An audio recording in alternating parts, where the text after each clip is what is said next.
Today we made some very important progress in safely removing this unlawful protest from our streets. We've backed up those warnings with a deliberate and methodical operation using lawful and safe tactics. The officers on the ground have shown patience and professionalism. They are well trained and experienced, and they needed all of that expertise to bring about the results that we are seeing. At every step, they faced a barrage of resistance, shoving, and vitriol. We all saw that the protesters were aggressive with the officers, and we needed to use horses at one point. As a result, we responded this morning by adding helmets and batons to our equipment for the safety of our officers.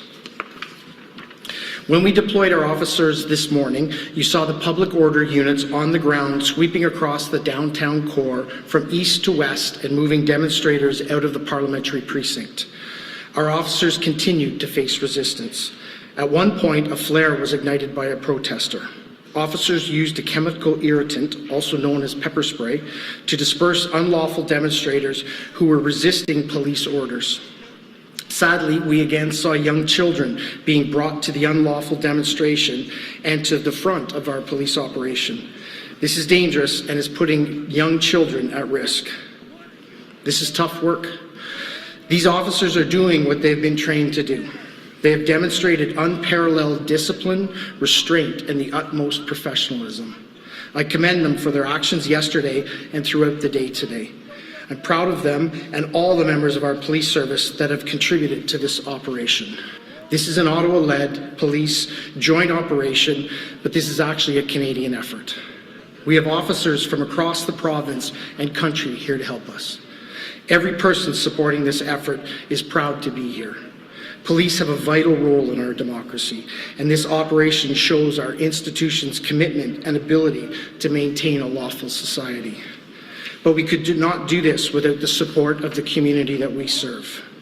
All levels of government, the federal, provincial, and municipal, have contributed to this effort, all to support our city and every other community being affected by similar unlawful demonstrations.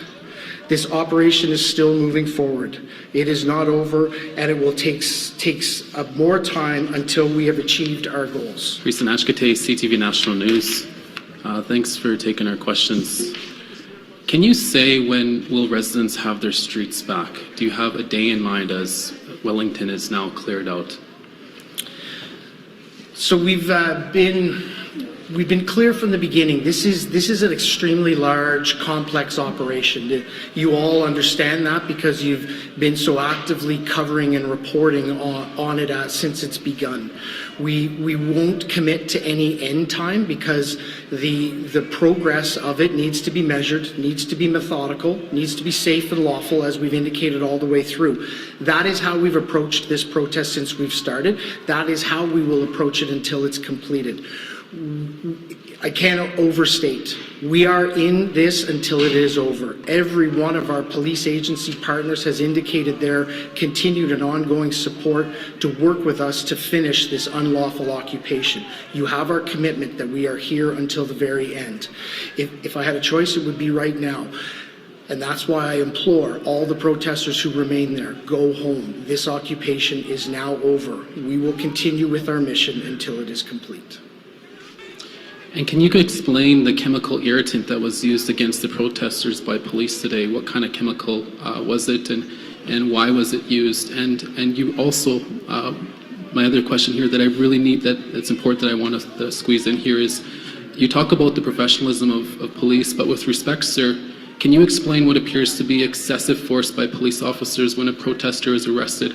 There is multiple videos on social media showing police delivering blows with their knee and their fists while the protesters are down. Is this necessary? So I haven't specifically seen the videos you're talking about, but what I can advise you is we do have mechanisms to review all of the arrests. We will absolutely be involved in reviewing arrests to make sure that the lawful amount of force was used as we executed our mission. We've been very clear from the beginning, as this has escalated and as protesters have not heeded the urging, the warnings, and then the direction to leave our streets, that we would need to escalate in our tactics. That is what you're seeing us engaged in to ultimately remove people who are refusing to leave. Hi, Chief Bell, Frédéric with Radio-Canada. So we see that you guys, with the help of your other agencies, have practically gained all of Wellington where Parliament Hill is located. So can you tell us what's the next step into the operation, and are the forces starting to stretch thin? As you gain terrain, you're going to need more people. So what's the next step in the operation, and maybe how we're doing with officers? So what you've seen, we indicated from the very beginning days, this has been going to be a very deliberate and methodical approach to how we're going to gain back the area and remove everyone to execute the plan we have. We also indicated that we have the resources we need to execute this plan. What you've seen over the past number of days is the execution of that plan with the resources that we need to finalize it. We are approaching areas, our members are taking control of areas, and then we're bringing in crews behind us to remove vehicles, remediate any of the conditions that the protesters, any of the damage the protesters may have done, to make sure that as our citizens get their streets back, they are the streets that they had before this started. We will continue with our plan. We'll continue to move ahead, and I can tell you it is, to this point, going exactly as we had anticipated. Bonjour, question en français, si possible. Andy Saint-André de TVA à Montréal. Est-ce que depuis le début de l'intervention policière d'envergure, la police a saisi des armes à feu? Ou est-elle au courant que des armes se trouvent présentement entre les mains de manifestants? Juste, si vous pouvez répéter votre question en anglais, et puis par la suite, M. Diam va répondre en français. Génial. Have the police seized firearms since the beginning of this major police intervention? So what I can tell you is that we have several criminal investigations ongoing that relate to the seizure of weapons. I don't have specifics on any of those investigations because they're not yet complete and there is no charges resulting from them. When we do have that, we will provide that information. Oui, bonjour. Juste pour la traduction, c'est effectivement, nous avons plusieurs enquêtes en cours. Vous comprendrez que l'événement est très fluide, ça change de jour en jour. Et le chef de police, M. Bell, a mentionné qu'à fur et à mesure qu'on progresse, on fera un bilan de ce qui a été saisi pour votre information.